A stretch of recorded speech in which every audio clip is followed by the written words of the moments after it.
are written for women that I've loved and for women that have hurt. Amazing moments in my life and relationships that didn't work. The map of this human heart starts at the age of 15 when I lost my virginity to a lady slightly older. And like most younger boys, it was based on the many lies that I told her. Just to hold her and to show her. I had so much to prove. Like I had more experience than she thought I knew, and even though it wasn't true, it was amazing. But it ended because I did what most young boys do. Listen to the rumors and the lies of a fool. Which ultimately led to this poor girl getting socked in the jaw in the middle of school. And even though I didn't do it, I feel like I was the one to blame, because the girl who hit her was the cousin of my man who assaulted my game. Next came a handful of one-night stands. In the back of my mind, I thought it might make me a man. Instead, it was an invite for the rest of my life to be damned. Word. Next came a handful of one-night stands. In the back of my mind, I thought it might make me a man. Instead, I think it was an invite for the rest of my life to be damned for further examination of my affairs between woman and man. I mean, man, it gets stressful. I mean, don't get me wrong, it always starts special, but seems to end in different grades of the least bit neglectful and at the most disrespectful. And around the age of 19, it felt like I let go. See, that's when I fell for my first girlfriend. And it was like a whirlwind. I mean, do you remember when you felt like if you did not see her today, that it would literally hurt you in a physical way? Well, that's how it was first time I fell in love. Shit, I drove to my pop's house in the middle of the night, woke him up and told him I got bit by the bug, and Pops, he kind of looked at me with a smile in his eye as if to appreciate that I was moving on to the next part of my life. And she was the first girl that I made love to a point of tears.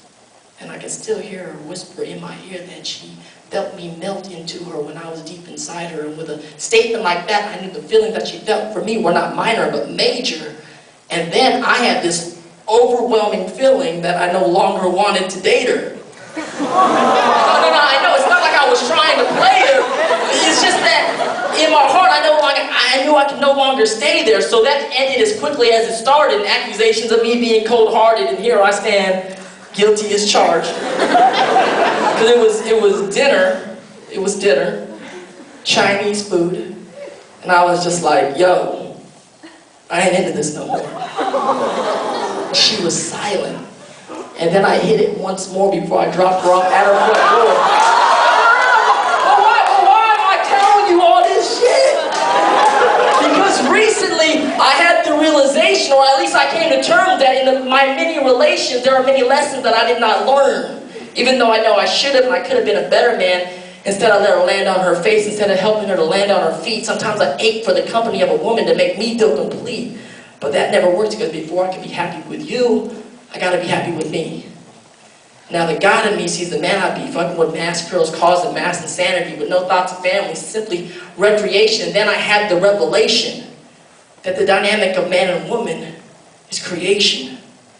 And I'm not talking just about the creation of children. I'm talking about the creation of a feeling, life, love, and dedication, which ultimately ensues to the creation of a better me and the creation of a better you. See, sex, at its best, is creation.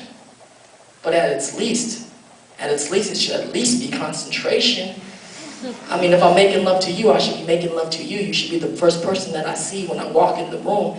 And now thinking back at that shit I used to do, just don't seem cool, but tell me what am I supposed to do?